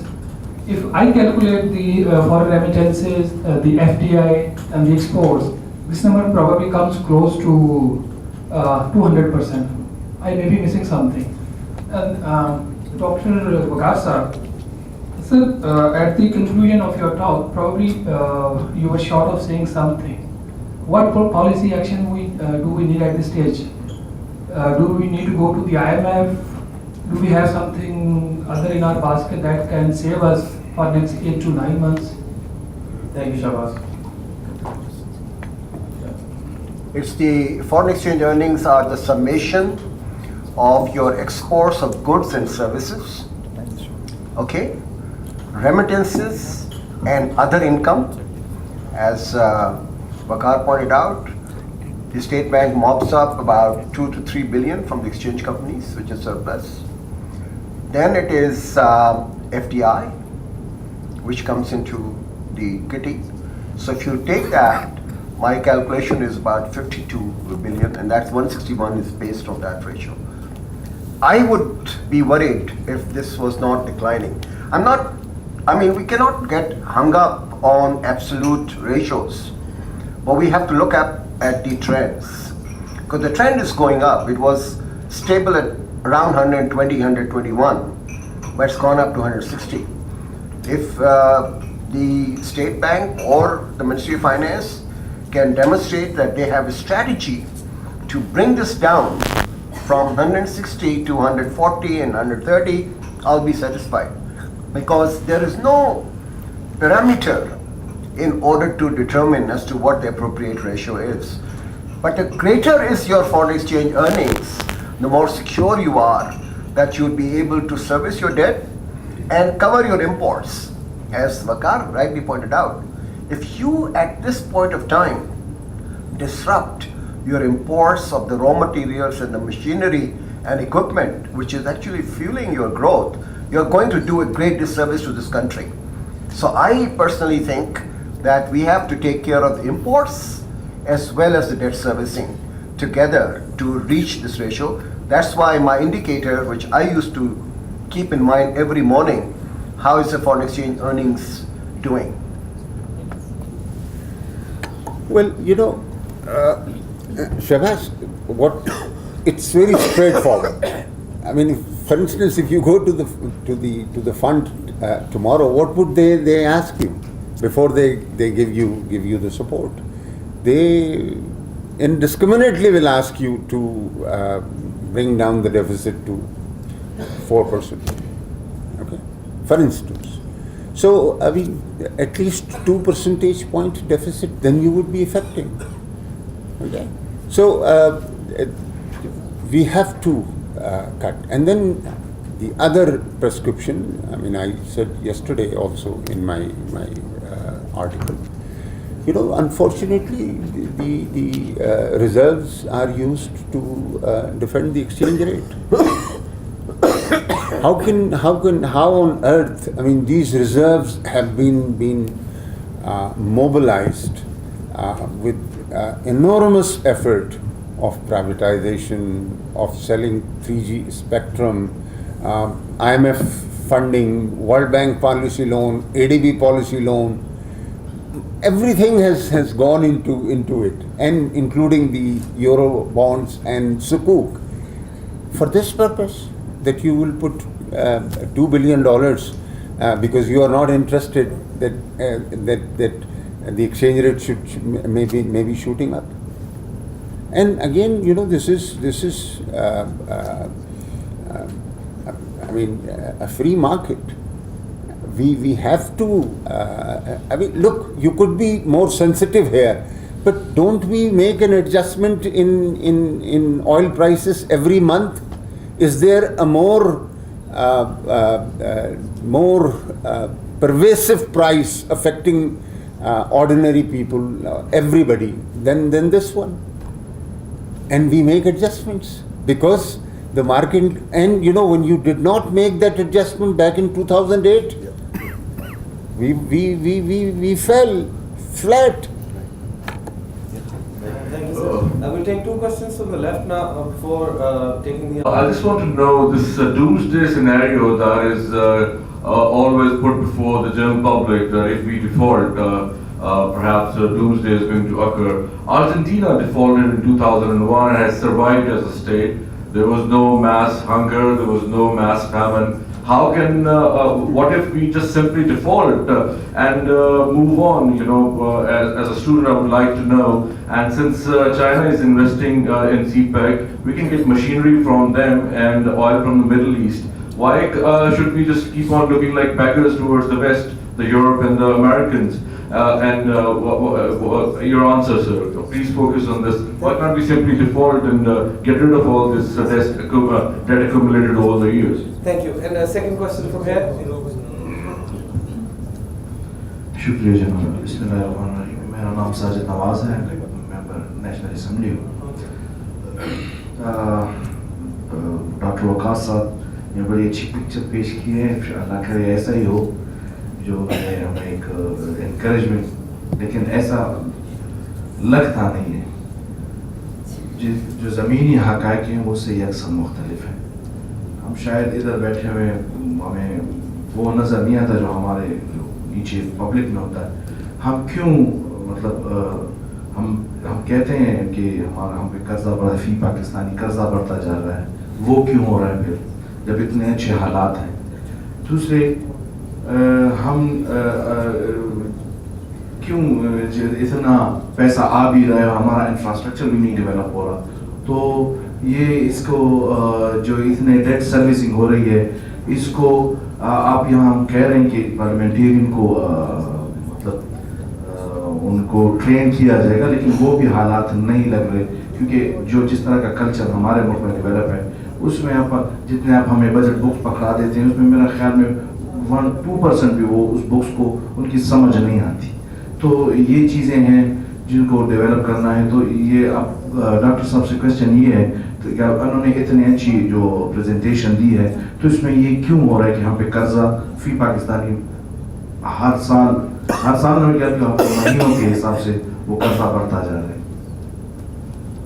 Thank you. Sir.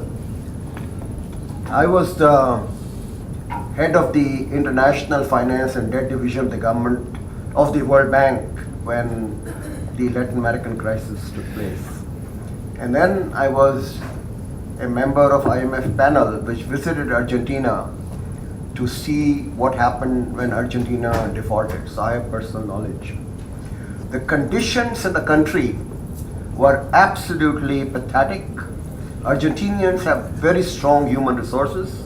They all were migrating to Chile, to Brazil, and to other countries. And the level of dissatisfaction was very high. I don't think you want any country in the world to follow Argentina's example.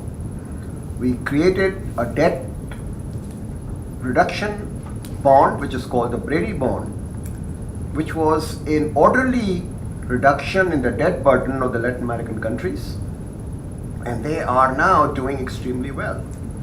So please do not think in these terms, because as a responsible member of the international community, you have obligations, and your obligations you have to fulfill, whether there's a government A and government B or government C. So please even do not consider this as an option. As a student, I would very honestly advise you to do that. Sajid Nawaz साहब, मैंने अपनी तकरीर में कहा कि per capita और absolute number कोई चीज़ नहीं होते. आपकी 200 मिलियन पॉपुलेशन हो गई है, आपकी इकोनॉमी पहले $100 पर कैपिटा, $100 पर कैपिटा थी, आज आपकी $1600 पर कैपिटा है. तो ये चीज़ें जो होती हैं वो उसके साथ हम देखते हैं. कर्ज लेना कोई बुरी बात नहीं है, it's not a dirty word. मैं आपको अपनी एक हाउस होल्ड की एग्जांपल देता हूँ. मेरी तनख्वाह 1 लाख रुपया है, मैं उसमें से 20,000 बचा सकता हूँ और मैं 20,000 रुपये की इंस्टॉलमेंट पे कर सकता हूँ एक बैंक को. मैं कर्जा लेता हूँ, मैं एक घर बनाता हूँ और वो 20,000 देता रहता हूँ. मेरी अब आमदनी उससे बढ़ती जाती है. आप कर्जा लें और उस पर 5% इंटरेस्ट दें और आपकी आमदनी 10% बढ़ रही है, तो आपकी नेशनल इनकम बढ़ती है. दुनिया में हर जगह ये हुआ है.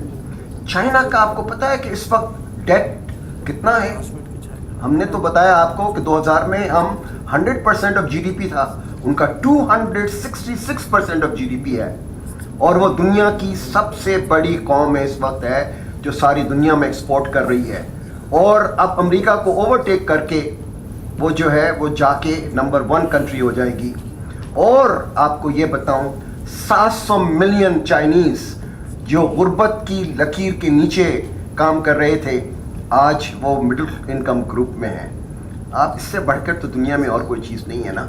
आप इस तरह तवज्जो दें कि इसके क्या फ़ायदे हैं, बजाय इसके लिए कि कर्ज़े को आपने एक गलत मान. जो बात करनी चाहिए, इसका फ़ायदा क्या हो रहा है. अगर आप लेके और आपने कर्ज़ा बैंक से लिया और आपने लल्ले तल्ले कर दिए कि जाके होटलों में खाना खाना शुरू कर दिया और बाहर जाके सैरें करनी शुरू कर दी, तो आप कैसे पे करेंगे? ठीक है ना, ये वजह है. तो इसको इस तरह से आप सोचें.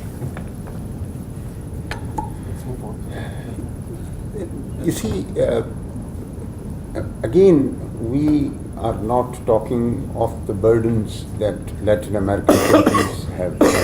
Our burdens are very, very contained. And look at our price levels also. We never experienced an inflation.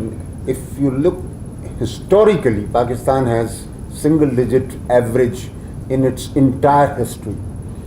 And the Latin American countries, when they have kind of abused their ability to borrow, they have gone too far. And in the process, they have unleashed huge, phenomenal inflationary. In fact, I mean, those were hyperinflations also. You saw the most recent example was Mugabe. Uganda? Mugabe is Zimbabwe. So, frankly, no. And you know, when somebody come for help, they don't have to come with phenomenal help. This last IMF program was only $6.4 billion. Out of that, $4 billion was essentially returned to them. So, net $2.4 billion or so, that additional burden we took. See, the problem only is that self-disciplining. You know, and the nation's problem is, in essence, no different than ordinary person's problem. वो तू झुका जब गैर के आगे तो मन तेरा न तन वाली बात है. I mean, when we are so concerned about, Dr. Saab gave an example of how would he allocate his income of 100,000. So we, none of us sitting over here, hardly there would be one person who for some reasons is indebted. Otherwise, everybody is a net saver. This is what we want.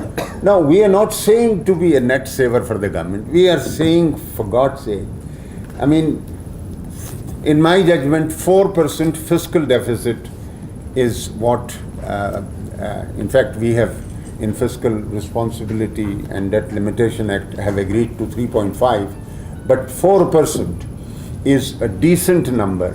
We can do the development and live within that. And that can bring stability, okay? And if there is instability, it's because we are spending so much. And you know, this is a phenomenal sum. Just imagine 2% more. I mean, if you are close to 6%, then 2 billions today means 720 billion rupees. 720 billion rupees, $7.2 billion you are spending. And that's just not the right thing to do. Okay, now extra, all right. Coming back to Sajid भाई देखें, अर्ज़ ये है कि अभी इशरत साहब ने भी ये बात कह दी कि ये जो बात है कि कर्ज़ा बढ़ रहा है, ये एक नारा बन गया है और इसको एक सियासी रंग मिल गया है, और सियासी रंग मिलने के साथ ही इसके मुताल्लिक हक़ाइक़ का जानना और हक़ाइक़ के मुताबिक बात करना ये ख़त्म हो गया है। तो अभी जैसे डॉक्टर साहब ने इरशाद फरमाया कि देखिए, आपने कहा कि फ़ीकस कर्ज़ा बढ़ता चला जा रहा है, तो फ़ीकस आमदनी भी तो देखें कितनी बढ़ रही है। फ़ीकस आमदनी इस वक्त हर फ़र्द की जो है सालाना 1,70,000 रुपये, $1,700। ये साथ साथ ये भी बढ़ा। और देखिए कभी, और ये भी जो मैं इब्तिदा में बात कह रहा था कि जब एक गुफ्तगू नारेबाजी में बदल जाती है तो फिर हम ख्याल ही नहीं करते कि यार भाई, हर कोई कहता है $35 बिलियन इन्होंने जो हैं बोरो कर लिए। अच्छा, मतलब $35 बिलियन में से जो है $25 बिलियन तो वो कर्जे ही के थे जो अदा कर दिए गए। तो यानी कि जो डेट है वो रिटायर नहीं किया जाता, रिटायर किया जाता है नए डेट के साथ, ताकि सिर्फ आपके ऊपर इंटरेस्ट का बर्डन रहे। उस जो इजाफा है वो ये है, अगर 25 आपने वापस कर दिया तो 10 का आपका इजाफा हुआ 4 सालों के अंदर। कुछ इसी तरीके का नंबर है जो 1 साल के अंदर आता है। जी शहनाज साहब, अच्छा चलें, अगर 18 भी ले लिया तो 4 साल के अंदर $4 बिलियन सालाना के हिसाब से जो है इजाफा हुआ है, जो मेरी नज़र में जो और आपके सामने है। आपको बड़ा ख्याल था इस बात का कि भाई इनकम कितनी बढ़ रही है, तो इनकम माशाल्लाह जो है, मैंने कहा थोड़ा सा डेट टू जीडीपी रेशो जो है ना उसमें इजाफा। तो एक बात मैं ये अर्ज़ करना चाह रहा था कि असल में आप डेट टू जीडीपी रेशो को देखें ना, डेट के मुताल्लिक बात नहीं कर सकता। मैं 10 रुपये का अगर फ़कीर आदमी हूँ, 10 रुपये का कर्जदार होते हुए भी जो है मैं परेशान हूँगा, लेकिन एक अमीर आदमी, उसके लिए 1 करोड़ का कर्जा भी कोई हैसियत नहीं रखता होगा। तो हमेशा कर्ज को बनिस्बत आमदनी के जांचा जाता है, जिसका मतलब डेट टू जीडीपी का रेशो। इसको देख लें। इसमें मैंने बताया कि हालिया जो है थोड़ी सी अबतरी आई है और वक्त है कि हम इसके लिए जो है इसकी तस्हीह करना शुरू कर दें, इस्लाह करना शुरू कर दें। Thank you, Vikar sahab. Just to we started a little late today at Director Center for International Private Enterprise. Dr. Vikar sahab, आपने enlighten किया हमें with the potential economic growth जो होने वाली है, GDP में touch 6%. Dr. Vikar mentioned the project that SAIP and SDPI is doing together, and we are going around the country and talking to business community as to what kind of economic reforms they would like to see in the economic platforms for the 2018 elections with political parties. So what we are hearing from business community somehow or the other, that this economic growth does not really mean anything to them. And it's not trickling down to the business community. Why? I mean, are they not really appreciating what is happening in the country? What is the missing factor? This is something which we have heard in Karachi, Lahore, Islamabad, Peshawar, wherever we went. It was the same thing, same story. that economy अच्छा काम नहीं कर रही है और export बहुत decline कर रही है और हमें इन्वेस्टमेंट के बारे में इन्वेस्टमेंट FDIs खराब हो रहा है ओवरसीज इन्वेस्टर की there was a report recently they also spoke about it so what is the missing point here doctor साहब कुछ बताइए हमें इसके बारे में मेहताब साहब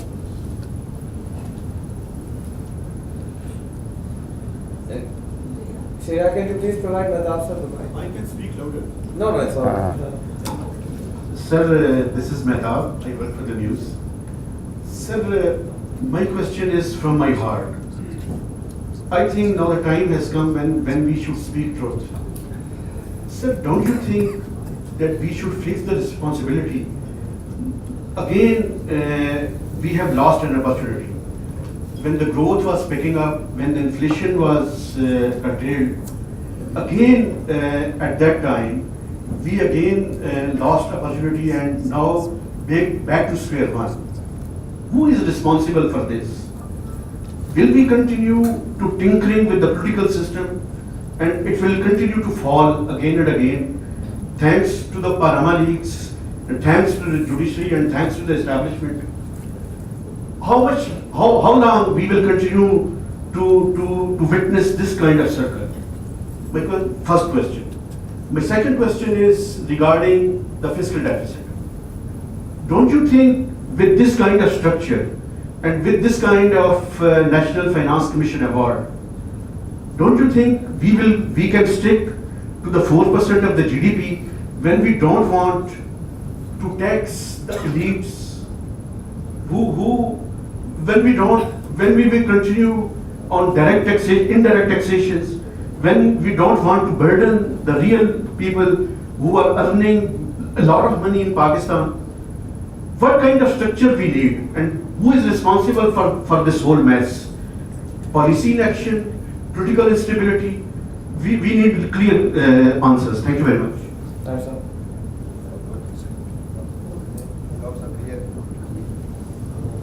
We have been witnessing these circles, Dr. Vikar Singh and Dr. Ishwar. And I still remember that the very first appointment as Governor State Bank and Moin Afsar in Secretary Finance when in 1999, Dr. Ishwar. And I was working with Business Recorder at that time when we reported. And once again, when we look back to history, there are two very important things which are rather academic, but I want to ask you. First is that we are looking forward to our youth bunch as a dividend. And investing in them is totally demand side. And everybody in this hall and the economists are talking about the supply side.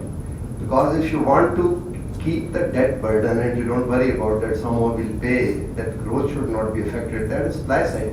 How you are going to do that in 1 and 2 years? One of the thing would definitely be missed out. And second question is to Dr. Vikar Singh sir.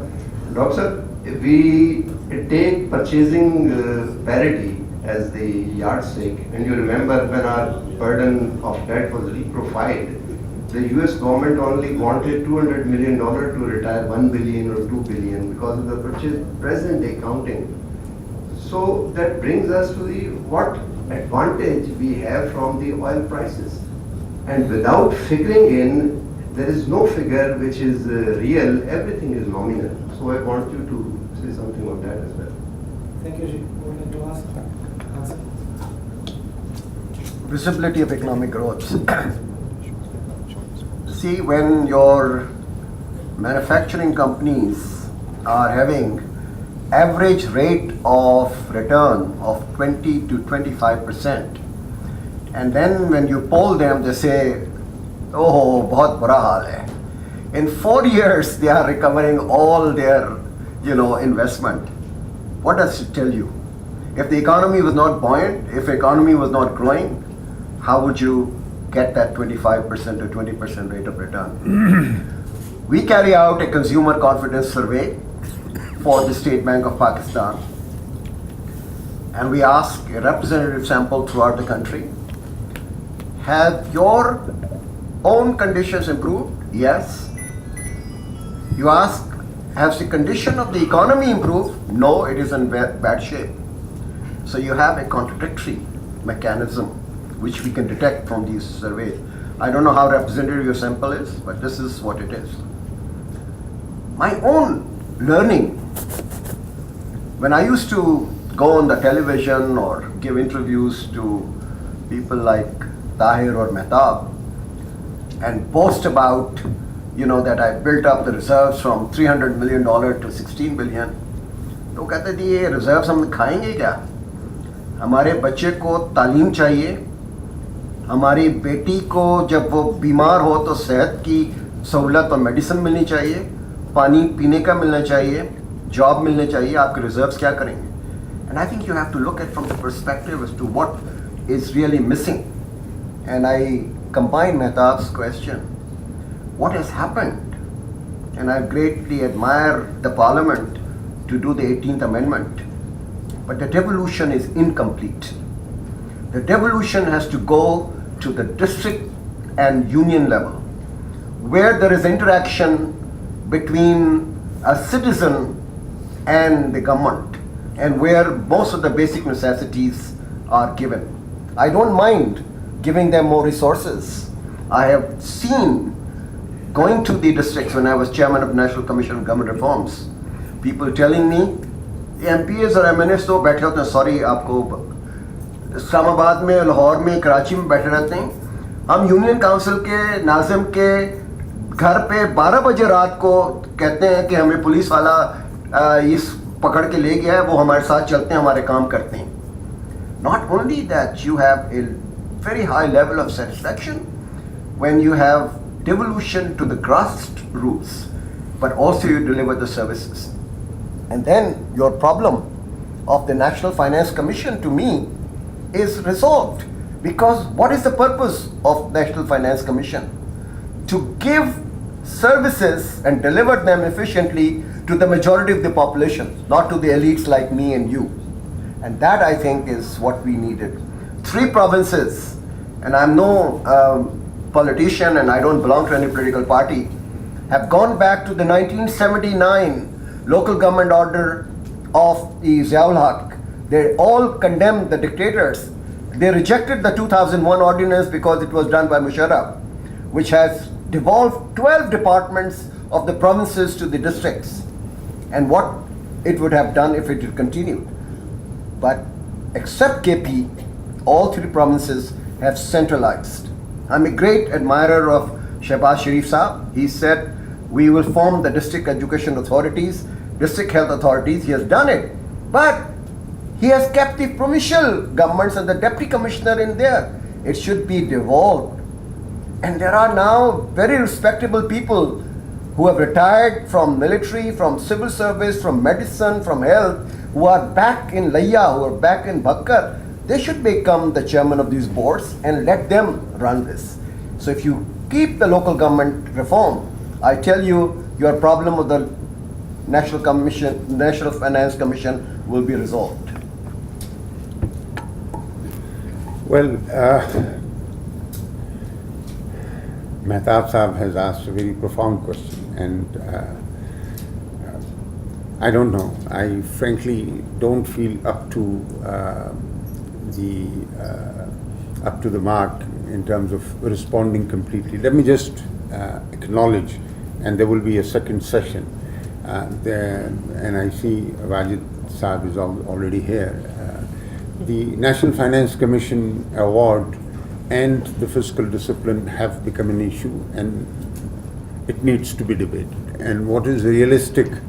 I mean, the provinces were kind enough to have given the required surpluses during the program period, and now that program was over, they not only did not give any surplus, but they drew down on the past accumulated surpluses also, and very little has been left. Now, let me also try to just very briefly see the development is taking place perhaps in a large measure at the level of infrastructure change. And if CPAC is the engine, the CPAC is building power projects and building the corridors, the airport, and the jetty at Gwadar, etc. So maybe the ordinary investor may not be feeling it, but I think the ordinary investor should feel the fact that there is such phenomenal increase in large-scale manufacturing. Last year, 5.3%, and the first 2 months it is in double digit. If I can just finally respond to our brother, look, I think the price, oil price decline was the best thing that has happened. But it was the worst thing that happened to us also back in 2007 and 8. So we must have used this occasion to build reserves, and we have built reserves during that period. In 3 years, we took the reserves to $24.5 billion. And this thing should have continued in third year also. If we were on the right path, this reserve last year in June, it should have hit $27 billion. But then we retreated. And who is responsible? I don't know. I mean, it's a very, it's a question that I don't find that I can answer. So I think the oil price shock is behind the stability that we see. We see the buildup of reserve. We see the price stability also. We see the exchange, the policy rate. I mean, for a very long time, it is at 5.75. So interest rates. Look at the private sector credit. The private sector credit was close to, 748 billion rupees. Never before. Okay. I mean, your last year, sir, was the highest, around 532. But now, and then it slipped back massively. So last year it was clocked over there. So a great deal is happening, but is at risk also. Thank you.